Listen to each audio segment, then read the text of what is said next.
আমাদের মহারাজজি উপস্থিত হয়েছেন, একটু আগে সুন্দর বক্তব্য রাখলেন। সেই সঙ্গে উপস্থিত আছেন আমাদের জেলা পরিষদের অন্যতম সদস্য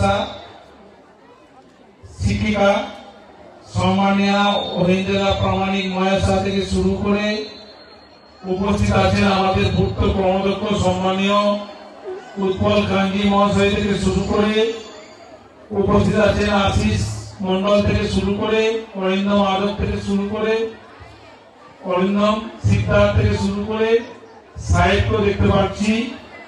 একটু আগে উপস্থিত হয়েছেন প্রধান শর্মিষ্ঠা কবি, উপপ্রধান পিনাকি হালদার মহাশয় থেকে শুরু করে মঞ্জু আলমও দেখতে পাচ্ছি এবং প্রিয় সঞ্চালক সুন্দর সঞ্চালনা করেন সেই সম্মানীয় অমিয় কুমার সর্দার মহাশয় উপস্থিত আছেন। এছাড়া সমস্ত ভক্তের ভক্তগণ এবং এই এলাকার সমস্ত সুধী নাগরিকবৃন্দ, এছাড়া আমার মাইকের আওয়াজ যতদূর পর্যন্ত যাচ্ছে প্রত্যেকে আমার আন্তরিক শুভেচ্ছা, ভালোবাসা, উষ্ণ অভিনন্দন জানাই নতুন বৎসরে।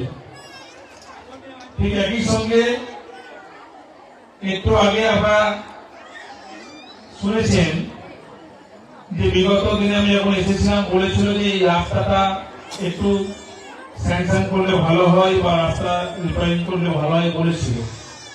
আমরা অলরেডি এই রাস্তাটা প্রায় ৬৬ লক্ষ টাকা খরচা করে আমরা স্যাংশন করেছি এবং তার কাজ শুরু হয়ে গেছে। শুধু এই পাঠটা এখানে ভগবত গীতা পাঠ অনুষ্ঠান হবে বলে তার জন্য আমরা ওয়েট করছিলাম। এই অনুষ্ঠানটা শেষ হয়ে গেলে তারপরে টোটাল রাস্তাটা কমপ্লিট হয়ে যাবে। তাই আমি চাইবো, সত্যি নিজেকে ভালো লাগছে, সুন্দর লাগছে যে আজকের এই রাস্তাটা আমরা কমপ্লিট করতে পেরেছি। আমাদের সকলের প্রিয় সাংসদ শ্রী অভিষেক ব্যানার্জি মহাশয় উন্নয়ন করছেন, একই সঙ্গে আমরাও সঙ্গে থেকে উন্নয়ন করছি এবং সেই সঙ্গে একটু আগে মহারাজজি বললেন যে এখানে জল জমে, তাহলে এখানে মাটির ব্যবস্থা করে একটু উঁচু করতে পারলে তাহলে এখানে জল জায়গায় পয়সা হবে না। তাই আগামী দিনে যাতে এখানে মাটির ব্যবস্থা করে ল্যান্ডটাকে যাতে হাইল্যান্ড করা যায় এবং যাতে আগামী দিনে এই ভগবত পাঠ অনুষ্ঠান করতে কোনো দিক অসুবিধা না হয় সেই দিকটার দায়িত্ব আমি কাঁধে তুলে নিলাম। সেই দিকটাও আমি নিশ্চয়ই লক্ষ্য রাখবো। তার সঙ্গে একটাই কথা বলি, জানার নাম ধর্ম নয়, মানার নাম হচ্ছে ধর্ম। শুধু ভগবত পাঠ করলে হবে না, ভগবতের কথা কিন্তু মানতে হবে এবং পালন করতে হবে, তবে আমাদের এই ভগবত পাঠ করা সার্থক হবে, তবে আমরা আসল ধর্ম পালন করব। ঠিক একই সঙ্গে আপনারা জানেন যে আমরা হয়তো অনেক সময় অনেক কথা আবেগে ভুল বলতে পারি, ভুল কথা বলে ফেলতে পারি, কিন্তু আপনাদের মাথায় রাখতে হবে আজকে সনাতন ধর্মের প্রবর্তক ও প্রচারক কে ছিলেন? সেই স্বামী বিবেকানন্দ। উনি কিন্তু আমেরিকায় শিকাগো শহরে গিয়েও কিন্তু বক্তব্য রেখেছেন এবং সনাতন ধর্মকে একটা উচ্চমানের সম্মানের জায়গায় পৌঁছে দিয়েছেন। সেই স্বামী বিবেকানন্দ মহাশয় কি বলেছিলেন? জীবে প্রেম করে যেইজন সেইজন সেবিতে ঈশ্বর। একই সঙ্গে একটু আগে মহারাজজি বললেন মানুষের হৃদয় আত্মায় ভগবানের স্থান। তাই মানুষের সঙ্গে ভালো ব্যবহার করতে হবে, সম্মান দিতে হবে, শ্রদ্ধা করতে হবে। এই কথাটা মহারাজজি যখন বলেছেন ঠিক একইভাবে স্বামী বিবেকানন্দ বলেছেন। একই সঙ্গে আমরা জানেন শ্রী রামকৃষ্ণ পরমহংস কি বলেছিলেন? যত মত তত পথ। তাই আমরা বিভিন্ন ধরনের মানুষের বিভিন্ন মত হতে পারে, বিভিন্ন পথ হতে পারে, কিন্তু সবশেষে মহারাজজি কিন্তু ওনার বক্তব্যের মধ্যে বলেছেন যে মানুষকে ভালোবাসতে হবে, মানুষকে সঙ্গে নিয়ে চলতে হবে, মানুষের আত্মার মধ্যে ভগবানের স্থান আছে।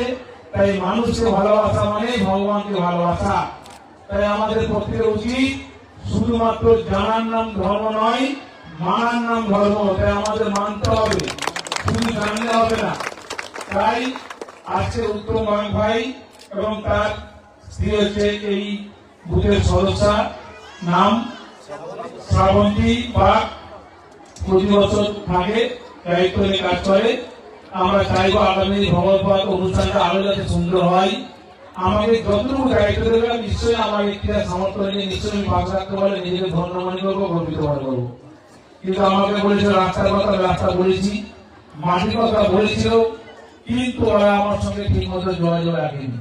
বছরে একটা দিন যোগাযোগ রাখে ভগবত পাঠ অনুষ্ঠানে আসার জন্য, কিন্তু 365 দিন মানে 364 কিন্তু আমাকে একবারও কিন্তু মনে করে দেয়নি বা আমার সঙ্গে যোগাযোগ রাখেনি। কিন্তু যখন আজকে আমি এখানে উপস্থিত হতে পেরেছি, আমি অনুরোধ করবো এই শর্ট টাইমের মধ্যে হবে না, 2-3 মাস পরে আমাদের সামনে অনেক যুদ্ধ লড়াই আছে, আপনারা প্রত্যেকেই জানেন। এটা হয়ে যাওয়ার পরে আমার সঙ্গে যোগাযোগ করবে। আগামী বছর যারা এসে এই মাটি ফিলিংসের কথা যাতে আমাকে শুনতে না হয়, তার আগে আমি দায়িত্ব পালন করতে পারলে আমি নিজেকে সত্যি ধন্য মনে করবো, গর্বিত মনে করবো। অলরেডি আমার অনেক সহকর্মীরা দূরে ফেলে যাচ্ছে, সমাজকে দেখতে পাচ্ছি, পিনাকি ভাই দেখতে পাচ্ছি, ওদিকে দেখছি আমি দেবাশিসও দেখতে পাচ্ছি, সবাই এসছে, সবাই সহযোগিতা করে। আমরা প্রতি বছর এই ভগবত পাঠ অনুষ্ঠানটাকে আপনারা উপস্থিত থাকতে পেরে এই অনুষ্ঠানটাকে আরো সার্থক হয়, সুন্দর হয়। আমরা সবাই থাকবেন, আমরা সবাই ভালো থাকবেন, সুস্থ থাকবেন। আমি আজকে এসেছি আপনাদের বাড়ির ছেলে, ঘরের ছেলে, আমাদের পরিবারের ছেলে হিসাবে আমি আজকে এখানে এসেছি। আমরা আমাদের বাড়ির ছেলে মনে করে, ঘরের ছেলে মনে করে, পরিবারের ছেলে মনে করে আমাকে যতটুকু দায়িত্ব দেবেন আমি নিশ্চয়ই আমার ব্যক্তির সামর্থ্য অনুযায়ী পালন করতে পারলে সত্যি আমি নিজেকে ধন্য মনে করবো। আমি আশা রাখবো আগামী আপনারা প্রত্যেকেই আপনার বাড়ির ছেলে, ঘরের ছেলে, পরিবারের ছেলে মনে করে আমার সঙ্গে যতটুকু আশীর্বাদ দেবেন, সেই আশীর্বাদ নিয়ে আমি আগামী দিনে ফলতা বিধানসভাকে আরো সুন্দর রাখতে পারি, ভালো রাখতে পারি, শান্তি রাখতে পারি, সুস্থ রাখতে পারি, সেই আশীর্বাদটুকু আপনারা দেবেন। এই কথা বলে সবাইকে একবার আন্তরিক শুভেচ্ছা, প্রীতি, ভালোবাসা, উষ্ণ অভিনন্দন জানিয়ে আমি আমার ক্ষুদ্র বক্তব্য এখানে শেষ করলাম। নমস্কার।